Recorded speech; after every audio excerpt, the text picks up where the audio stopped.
예, 안녕하세요. 오늘은 3.1절입니다. 하나님께서 우리가 귀한 독립을 주시고 또 우리에게 민족의 부흥을 주셨는데 우리 3.1절을 통해서 다시 한번 우리가 민족을 생각하고 또 우리 민족이 자유를 얻기 위해서 얼마나 참 고생을 많이 했고 특별히 우리 예수 믿는 사람들이 얼마나 또 만세운동을 통해서 우리 국가에 공헌했던가 하는 것을 잘 기억할 수 있기를 바랍니다.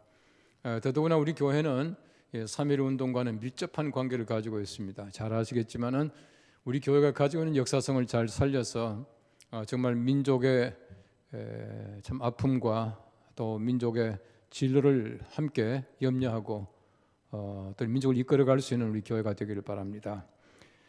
우리 어제 성경 말씀을 다시 한번 암송합니다. 디모데후서 3장 16절입니다. 시작. 디모데후서 3장 16절.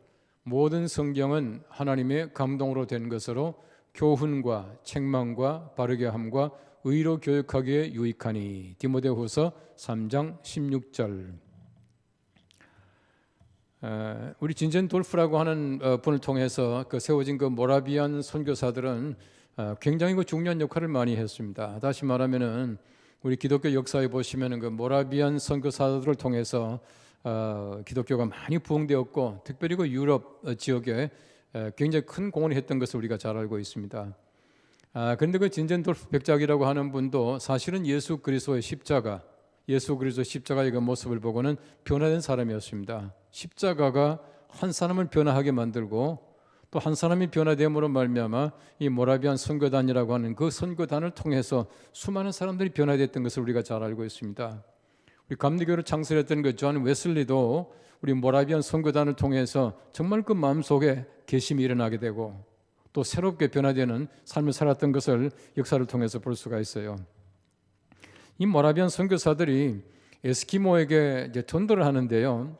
전도를 하는데 그들이 전도하면서 여러 가지 많은 용어들도 만들어주고 또 성경 말씀도 번역해주고 하는데 아무리 봐도 에스키모 사람들이 가지고 있는 언어 중에서는 용서라고 하는 단어가 없다라는 겁니다.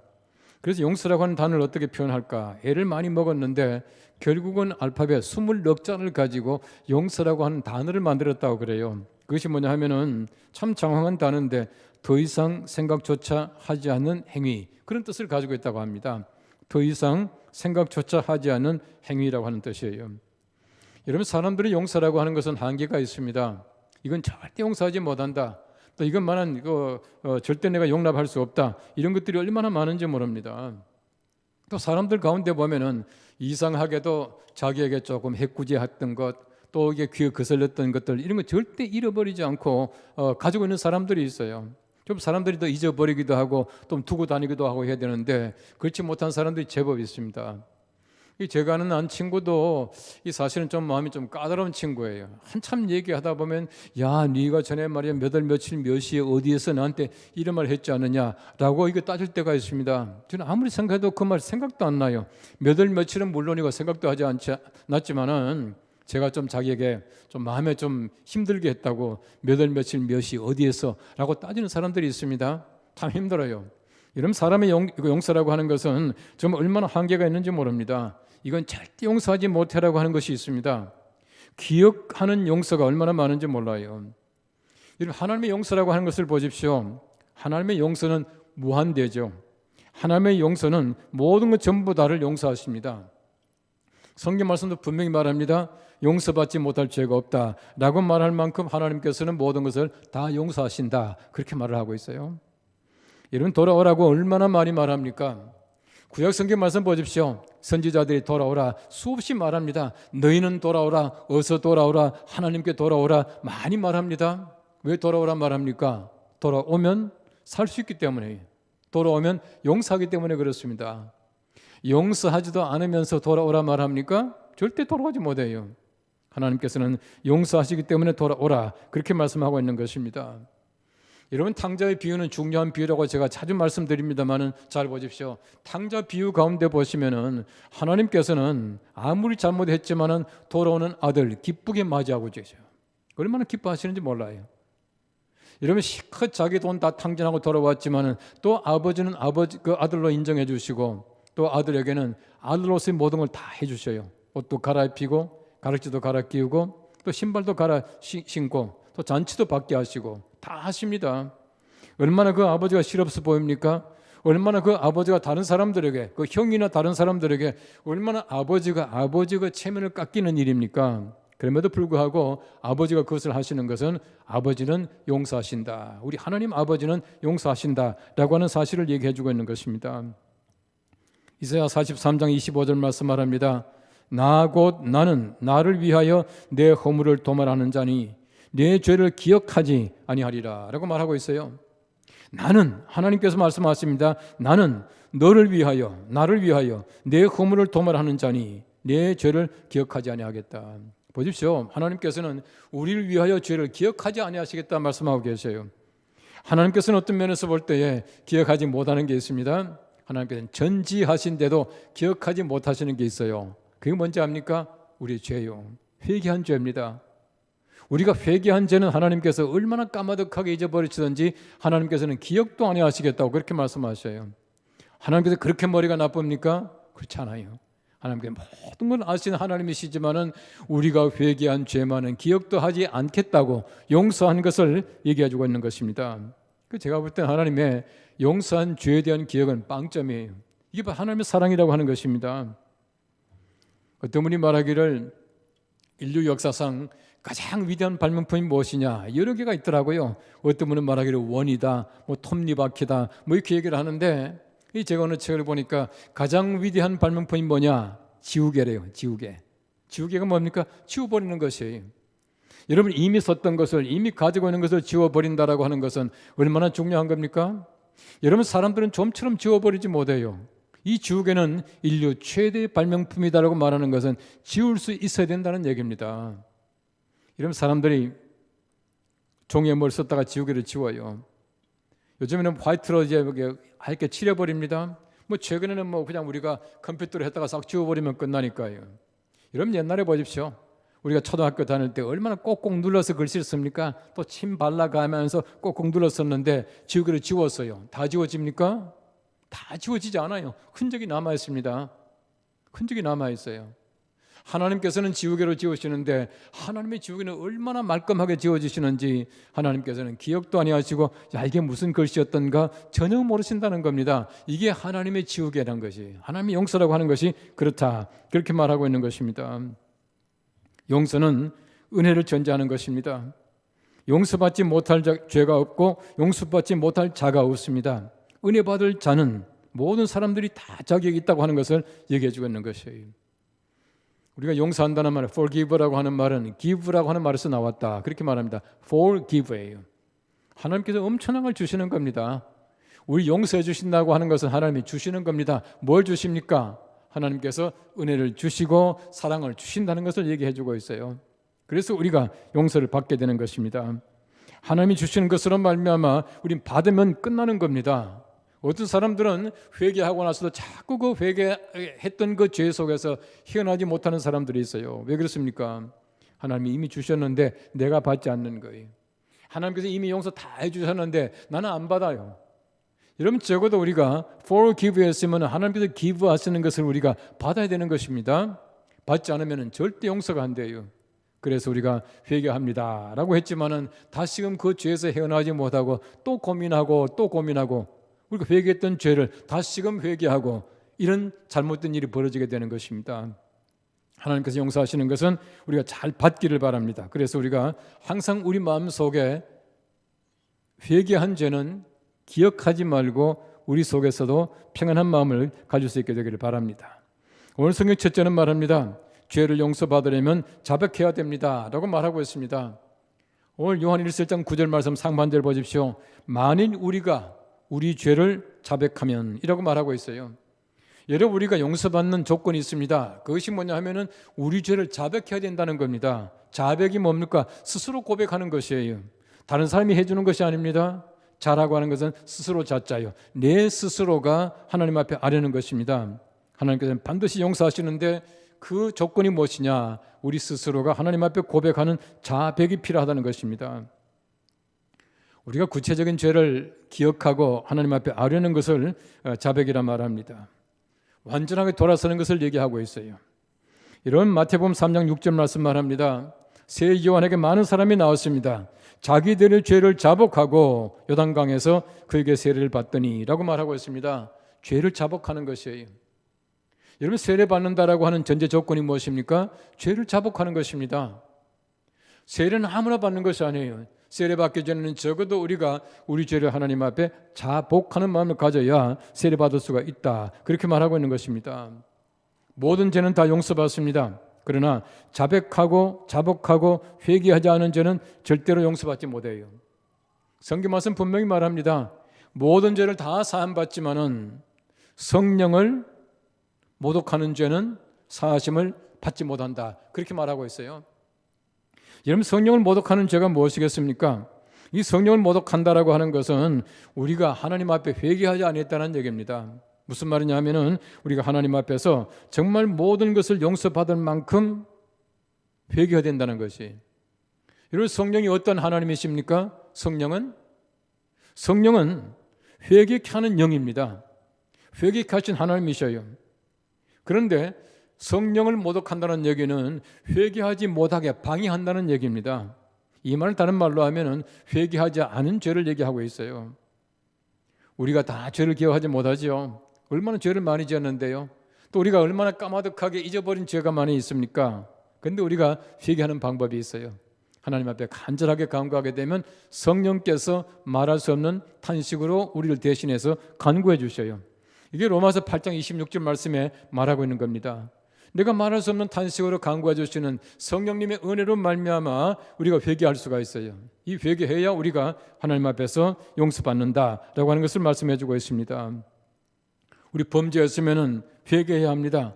그럼 용서받습니다. 그렇게 해야 구원받을 수 있다라고 말씀하고 있는 것이에요. 시편 32편 5절 말씀에는 말합니다. 내가 이르기를 내 허물을 여호와께 자복하리라 하고 주께 내 죄를 아뢰고 내 죄악을 숨기지 아니하였더니 곧 주께서 내 죄악을 사하셨나이다. 보십시오. 꼭 같지 않습니까? 내가 하나님 앞에 숨기지 아니하고 내 모든 죄를 다 자복하였더니 하나님께서 내 죄악을 사하셨다, 그렇게 말하고 있습니다. 얼마나 감사한 얘기입니까? 우리가 숨기지 않고 하나님 앞에 고백하면, 자백하게 되면 하나님께서는 모든 죄를 다 사하시겠다라고 말씀하고 있습니다.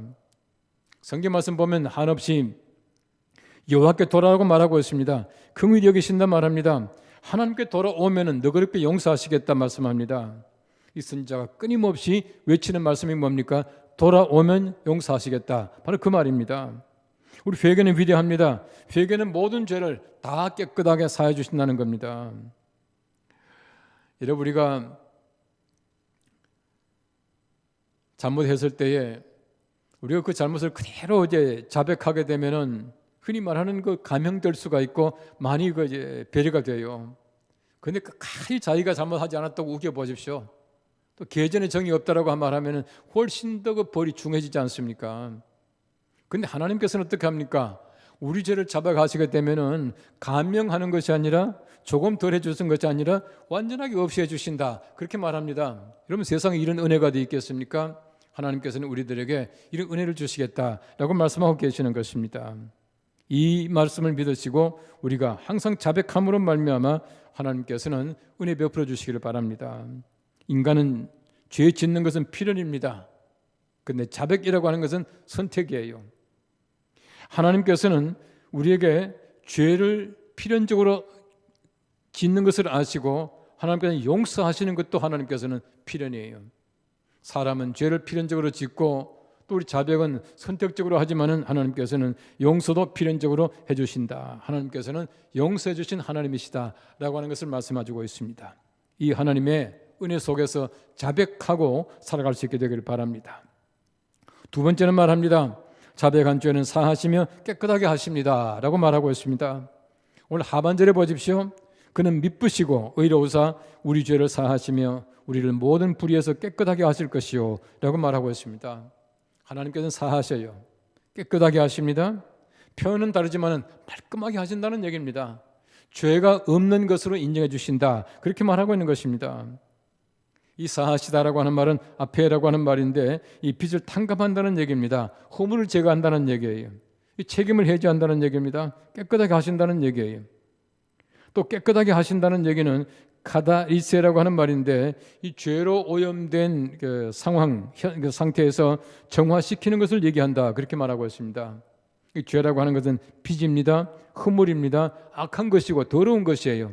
하나님께서는 그 빚도 다 탕감해 주시고 더러운 것을 깨끗하게 다시금 회복시켜 주시고 하나님께서 다시금 새롭게 깨끗하게 만들어 주신다라고 하는 것을 얘기해 주고 있습니다. 시편 51편은 다윗의 회개시입니다. 이 전형적인 회개시라 그렇게 말하는데 1절 말씀 보십시오. 주의 많은 긍휼을 따라 내 죄악을 지워주소서라고 말합니다.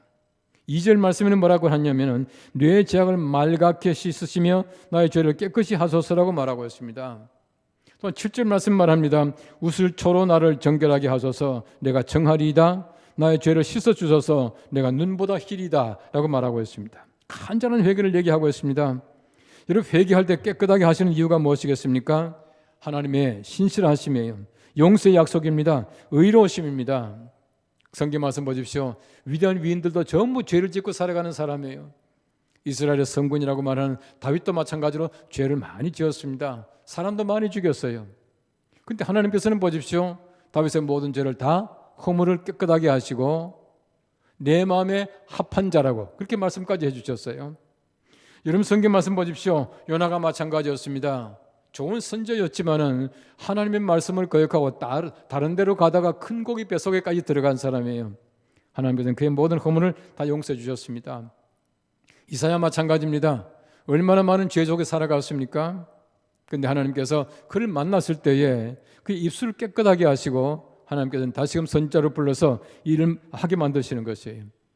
여러분, 한편의 강도를 보십시오. 평생 못된 일만 하다가 마지막 세상 떠나기 전에 예수님께 한마디 부탁해서 예수님께서는 그를 용서해 주셨어요.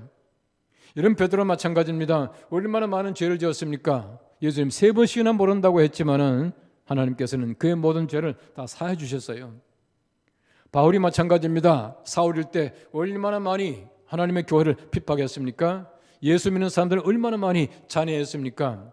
그럼에도 불구하고 하나님께서는 용서하시고 하나님의 귀한 선지자로 또 사자로 또 선교사로 사용하신 것입니다. 모든 사람이 다 마찬가지예요. 모든 사람이 죄 속에 살아가지만은 자백하고 하나님께 나오게 되면 하나님께서는 죄를 깨끗하게 말갛게 씻어주시겠다 말씀하시는 것입니다. 이사야 1장 18절 말씀 말합니다. 오라 우리가 서로 변론하자. 너희의 죄가 주홍 같을지라도 눈과 같이 희어질 것이요 진홍같이 붉을지라도 양털같이 희게 되리라 말씀하고 있습니다. 하나님께서 원하시는 것이 무엇입니까? 하나님께 오라는 겁니다. 회개하라는 겁니다. 말같게 하시겠다는 겁니다. 오기만 하면 된다는 겁니다. 회개하기만 하면 된다는 겁니다. 이 귀한 사실을 깨닫고 우리가 하나님 앞에 나와서 회개함으로 말미암아 날마다 말같게 씻음받는 깨끗한 삶을 살아갈 수 있게 되기를 바랍니다. 미로슬라브 볼프라고 하는 예일대 교수가 하나님의 창조 계획을 이렇게 얘기합니다. 하나님이 처음 창조 계획했을 때에 인간의 죄악을 이미 예견했습니다. 예견하고 나서 하나님께서는 모든 창조 계획 가운데서 용서의 계획도 넣으셨다는 겁니다. 하나님께서는 세상을 창조하실 뿐만 아니라 용서하시는 계획도 이미 넣으셨다는 거예요. 이것이 하나님의 창조 계획이랍니다. 창조 계획 가운데는 용서의 계획도 이미 들어있다, 그렇게 얘기를 했습니다. 항상 우리가 하나님의 거룩한 은혜 가운데 살아가는데 하나님의 용서의 계획 가운데서 용서받은 것을 감사하면서 우리 죄를 용서받고 살 수 있도록 하나님 앞에 나아가고 회개하는 귀한 은총이 함께 하시길 바랍니다. 마르틴 루터가 한참 종교 개혁을 실행하고 있을 때에 마귀가 와서 여러 가지 많은 죄를 얘기했습니다. 얼마나 그 죄가 많습니까? 정말 그 마르틴 루터가 끔찍할 정도로 그 죄를 막 얘기하는 거예요. 마귀가 얘기하면서 이렇게 많은 죄를 가지고 개혁하겠냐고 다그쳤습니다. 그때 그 마르틴 루터가 말합니다. 마지막으로 내가 이걸 써라, 마귀에게 말했습니다. 요한 1서 1장 7절 말씀입니다. 그 아들 예수의 피가 우리를 모든 죄에서 깨끗하게 하실 것이요 이 말씀을 써라, 그렇게 말하니까 마귀가 다 물러가 버리더래요. 아무리 많은 죄를 지었다고 하더라도 우리 모든 죄에서, 모든 죄입니다, 모든 죄에서 우리 깨끗하게 하시는 것은 하나님의 은혜입니다. 하나님의 능력입니다.